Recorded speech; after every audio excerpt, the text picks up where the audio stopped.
Dear students, today I am going to discuss Bohr's atomic model from Unit 1 Atomic Structure. In the last class I have already discussed Rutherford's gold foil experiments, its observation, its conclusion and the postulates of Rutherford's atomic model. Now in this class I am going to discuss Bohr's atomic model, its postulates and its limitations. Before proceeding to that, let us first discuss what are the limitations of Rutherford's atomic model. So there are certain limitations in Rutherford's atomic model. The first major limitation was it does not explain the laws of electrodynamics, which is built upon Maxwell's equation and the concepts of electrostatic force, field, energy and momentum. The second and the major drawback was it could not explain the stability of atom, because according to Clerk Maxwell, whenever a charged particle revolves around another charged particle, the revolving one loses its energy continuously. Now electron being negatively charged particle, when it revolves around a positively charged nucleus, it comes under the influence of an attractive force and ultimately it loses its energy continuously, and following a spiral path it ultimately falls into the nucleus. That means the atom will collapse, but we all know in reality atoms are very much stable. So in that aspect Rutherford's model was a little bit faulty. The third drawback was it does not explain the atomic spectra. So atomic spectra are nothing but the spectrum of electromagnetic radiations emitted or absorbed by an electron during the transitions between different energy levels within an atom. It was not explained by Rutherford. Next, it does not explain the distribution of electrons around the nucleus and what are the energies associated with the electrons. The model was also silent about the definite energy and velocity possessed by the electron. So to fix that model, the next model was developed by Niels Bohr. He was a Danish physicist and he modified the Rutherford's atomic model by using the concept of Max Planck's quantum theory of radiation. So he not only accounted for the causes of line spectrum, but also he explained why the atoms do not collapse. So the first postulate was the electrons move around the nucleus in fixed circular orbits without losing or gaining energy. Such orbits are called stationary states. So that stationary state concept was a very new concept and is given by Niels Bohr only. Each stationary state is associated with a definite amount of energy, hence the cells are also called energy levels. The energy associated with each energy level is given by the relation En is equal to minus 1312 divided by n square kilojoule per mole, where n is the number of orbits or cell.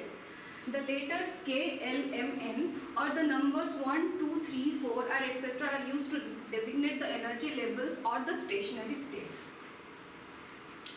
Only those circular orbits are permitted in which the angular momentum of an electron revolving around the nucleus in the energy cell is a whole number multiple of h by 2 pi and is given by the relation mvr is equal to nh by 2 pi, where m is the mass of the electron, v is the tangential velocity of the electron, r is the Bohr's orbit and h is the Planck's constant, and n is a whole number which is 1 or greater than 1.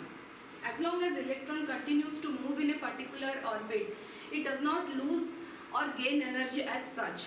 This state is a very stable state and is called ground state of an atom. On gaining energy from any external source, the electron can jump from the lower energy level to any higher energy level, and these states are very unstable states which are called excited state of an atom. The energy absorbed or emitted is equal to the difference between the energies of the two energy levels E1 and E2 and is determined by the Planck's equation. Delta E is equal to h nu, which is given by the difference between E1 and E2, where delta E is the energy absorbed or emitted, h is the Planck's constant which is 6.626 into 10 to the power minus 34 joule second. Nu is the frequency of the electromagnetic radiation emitted or absorbed. All classical laws of physics can be applied to the moving electron. That means the energy, the velocity, the momentum, everything can be calculated at a particular point of time and at a particular position of an electron. Next we will discuss what are the achievements of Bohr's theory. There are major two achievements given by Bohr's atomic model. The first one, the stability of atom. The Bohr was the first one to develop that stationary state concept. So according to Bohr's theory, when electron is present in a particular energy level, it cannot lose or gain energy as such and continues to move in that state, keeps on revolving in that same circular orbit and do not come closer to the nucleus. Also, there is no orbit less than 1. So n can have minimum value 1 only. So electron cannot come closer to the nucleus, and this accounts for the stability of atom. The next achievement was the interpretation of line spectrum or atomic spectra. So Bohr was very able to interpret the line spectrum in hydrogen and hydrogen-like atoms. So in hydrogen-like atoms, there is one electron only, and it revolves around a particular orbit.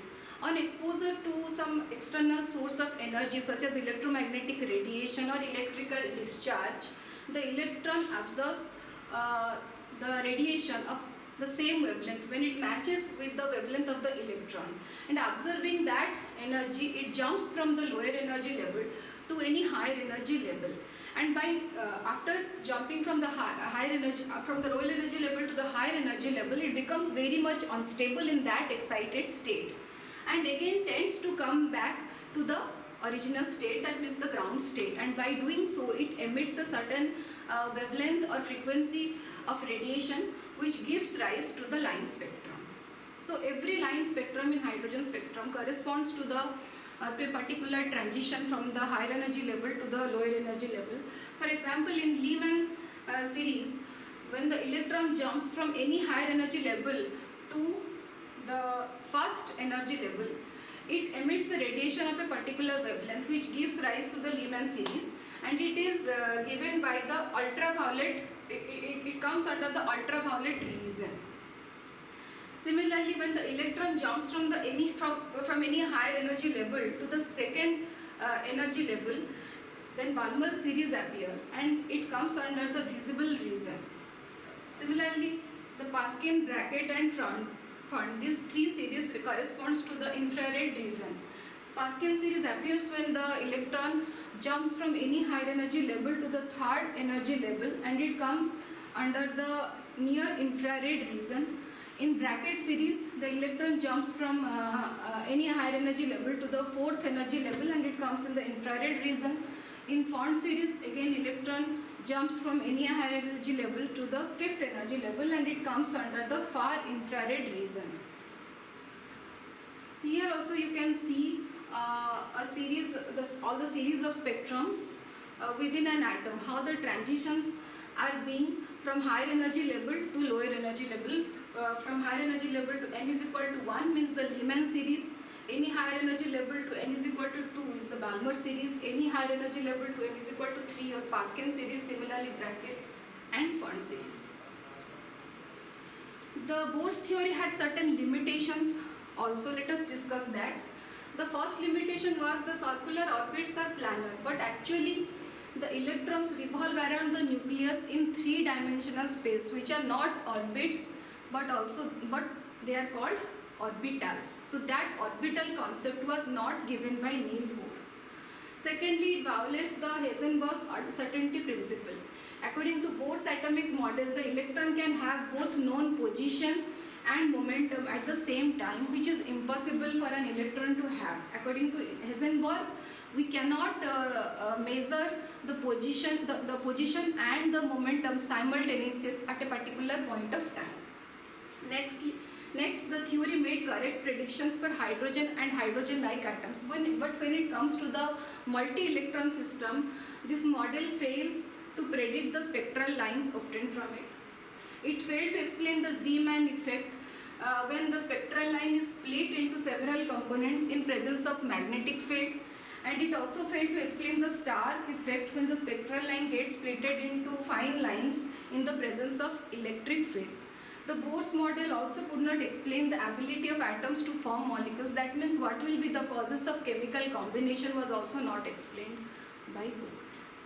So these are all the limitations of Niels Bohr's atomic model.